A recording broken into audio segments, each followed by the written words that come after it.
National Lampoon's Christmas Vacation is pure chaos. The trained squirrel died the morning of the shoot, so they threw a wild, untrained squirrel into a room full of actors with no rehearsal, no warning, and no safety net. And that terror you see on screen, that wasn't acting. That chaos was real. And here's the thing most people don't realize. That single moment perfectly explains why the movie still works more than 30 years later. Today, I'm breaking down 20 behind-the-scenes facts about Christmas Vacation. Not just trivia, but the accidents, disasters, and bad decisions that accidentally created one of the most rewatchable holiday movies ever made. Because the movie you watch every year with your family, the one that feels like tradition, was made in complete uncontrolled chaos. Not planned chaos, not scripted chaos, real chaos. And somehow, that's exactly what made it timeless. Let's get into it.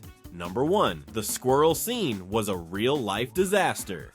Imagine this. You've spent weeks preparing for one specific scene. You've trained an animal. You've blocked the actors. You've planned every movement down to the second, and then, the morning you're supposed to shoot, everything collapses. That's exactly what happened on Christmas Vacation. The production team had spent weeks training a squirrel for the Christmas tree eruption scene. It was controlled, predictable, safe. Then the squirrel died. No backup, no second animal, no time. So the crew made a decision that sounds insane today. They grabbed a wild, completely untrained squirrel and released it into a room full of actors. What you see on screen, Clark screaming, Ellen panicking, actors diving out of frame, isn't performance. It's genuine fear, because none of them knew what that squirrel was going to do. And that's the secret of the scene. The movie didn't capture chaos, it experienced it. And that wouldn't be the last time reality interrupted filming. And speaking of things going wrong, the next disaster was literally earth-shattering. Number 2. The earthquake you never noticed. There's a moment when Uncle Louie and Aunt Bethany arrive. Watch closely. The camera shakes. That wasn't a joke. It wasn't a stylistic choice. According to multiple crew accounts, a real California earthquake hit while they were filming. It lasts less than a second, but once you see it, you can't unsee it. And instead of reshooting the scene, the editors left it in because it fit. Sometimes reality delivers something better than the script ever could. And in this movie, even the earth itself seemed determined to join the Griswold family disaster. After the ground stopped shaking, the next explosion came from one man. Number 3. Chevy Chase's meltdown was completely improvised. That scene, Clark finally snapping, red-faced, sweating, unhinged. The moment when every forced smile and swallowed frustration finally explodes. Much of that meltdown wasn't scripted. According to cast interviews, Chevy Chase improvised large portions of the rant on the spot, stacking insult on top of insult, pushing the scene further and further. Watch the actors around him. Some look away, some cover their mouths, some barely hold it together. They didn't know where it was going. And that's why it works, because we've all been there. We've all held it together too long, until something small finally breaks us. That scene isn't funny because it's outrageous. It's funny because it's painfully familiar, but that moment almost didn't make it into the movie at all. Number 4, the sledding scene almost got scrapped. Clark spraying his sled with experimental garage chemicals and launching himself like a human missile. The studio hated it. They thought it was too dangerous, too absurd, too much, even for a vacation movie. Safety teams panicked, legal teams panicked, but the filmmakers pushed back because they understood something fundamental about comedy. The moments audiences remember are the ones that feel reckless. They shot it anyway, and now it's one of the most iconic scenes in holiday movie history. Sometimes the scenes executives fear the most are the ones audiences love forever, and while humans caused chaos on set, Mother Nature wasn't done yet. Number 5, the snow was fake until it wasn't.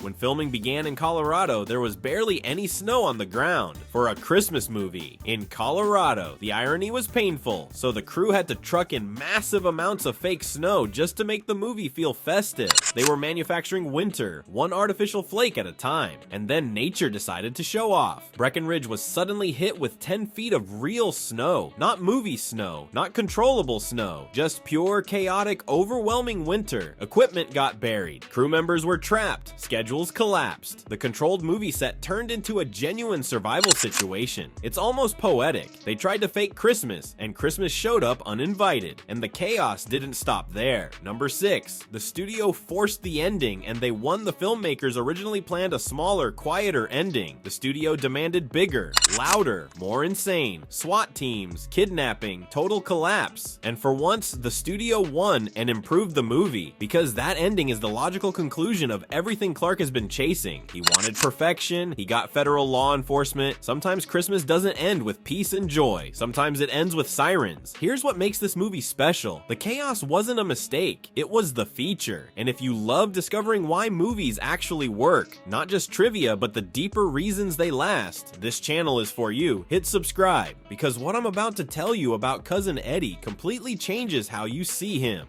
Number 7. Cousin Eddie was based on a real person. Randy Quaid didn't invent Eddie, he based him on someone he actually knew, a real person, real habits, real discomfort, and that's why Eddie feels unsettling, because we all know one, that relative who changes the entire atmosphere when they arrive. Eddie isn't a cartoon, he's a mirror. And speaking of uncomfortable realities, Eddie's son Rocky has a mystery of his own. Number 8, Eddie's son Rocky doesn't speak for a reason. Eddie's son Rocky never says a word, not once. The writers made that choice deliberately, because sometimes silence is the most honest response to chaos. Rocky is watching adults unravel, and he has nothing left to say. Most relatable character in the movie, but the biggest scene stealer wasn't human, and she had a very personal connection to the film. Number 9, Snots was actually Beverly D'Angelo's real dog. Snots wasn't a trained Hollywood animal, he was Beverly D'Angelo's actual dog, which explains the chemistry, that messiness, that's real life. But while Snots stayed in the film, another animal moment almost got cut entirely, and it's darker than you think.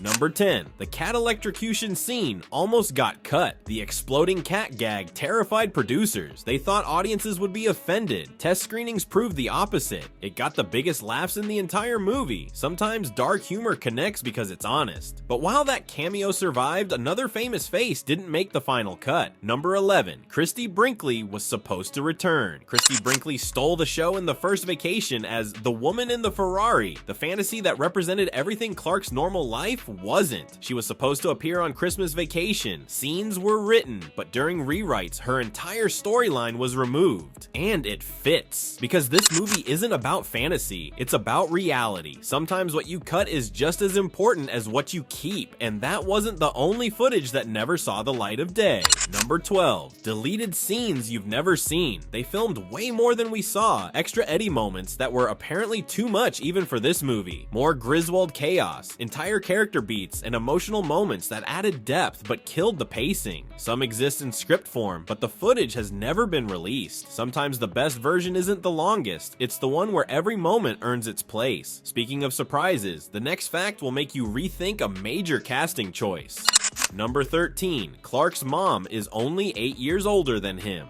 Diane Ladd plays Clark's mother with such warmth you never question it, until you learn she's only 8 years older than Chevy Chase. When Clark was supposedly being born, his mom was 8 years old. Hollywood magic or the most audacious casting decision ever, but even with this magical casting, Christmas Vacation forgot something kind of important. Number 14, the movie forgot one thing: Christmas. For a Christmas movie, huge chunks don't feel Christmassy at all. The sledding could happen in January, family arguments in July, the sewage disaster on the 4th of July, and that's exactly why it works. While other films drowned in sentiment, this one captured what holidays actually feel like. Forced smiles, stress, and pressure nobody can meet. It's not a Christmas movie, it's a survival documentary with tinsel, and in 1989, that made it stand out for a very specific reason. Number 15, only 2 Christmas movies came out in 1989. 1989 was not a festive year in Hollywood. Only 2 Christmas movies were released that year. 2 in the entire industry. Christmas Vacation was one of them, so it had the holiday spotlight almost entirely to itself. It wasn't competing for attention. It wasn't fighting to be heard over a dozen other jingle-filled alternatives. It became the default holiday movie, not by being the best of many, but by being one of 2. And the chaos that defined this movie, it was there from the very beginning, starting with the cast. Number 16, Rusty Griswold was played by a future star, that awkward, sarcastic, perpetually exhausted teenager rolling his eyes at Clark's increasingly unhinged behavior. That's Johnny Galecki. Yes, the same Johnny Galecki who went on to star in The Big Bang Theory, one of the most successful sitcoms in television history. Every time Rusty sighs and questions his father's sanity, you're watching future Leonard Hofstadter perfecting his "I'm surrounded by insanity" expression. But Rusty's future success was nothing compared to the chaos that nearly killed this movie before it even started. Number 17. The first director quit the film. Before Christmas Vacation became the holiday classic we know, the studio hired Chris Columbus to direct it. Yes, the same Chris Columbus who went on to give us Home Alone and the first two Harry Potter films. But after just a few meetings with Chevy Chase, Columbus realized something. The energy wasn't right, the vision wasn't aligning, so he backed out. Before filming even began, just walked away. That's when Jeremiah S. Chechik stepped in, a director with a completely different energy and approach. The director changed, but the story itself had deeper roots than anyone realized. Number 18. It all started as a short story. Before the movie, John Hughes wrote a short story called Christmas 59, based on his own family experiences. Real holidays, real dysfunction, real moments of trying to create perfect memories and having everything fall apart. This movie, with all its absurdity and chaos, came from something deeply personal. John Hughes didn't invent the Griswolds, he just wrote down what Christmas actually feels like. And the quirks didn't stop at the script, they're hiding in the family photos too.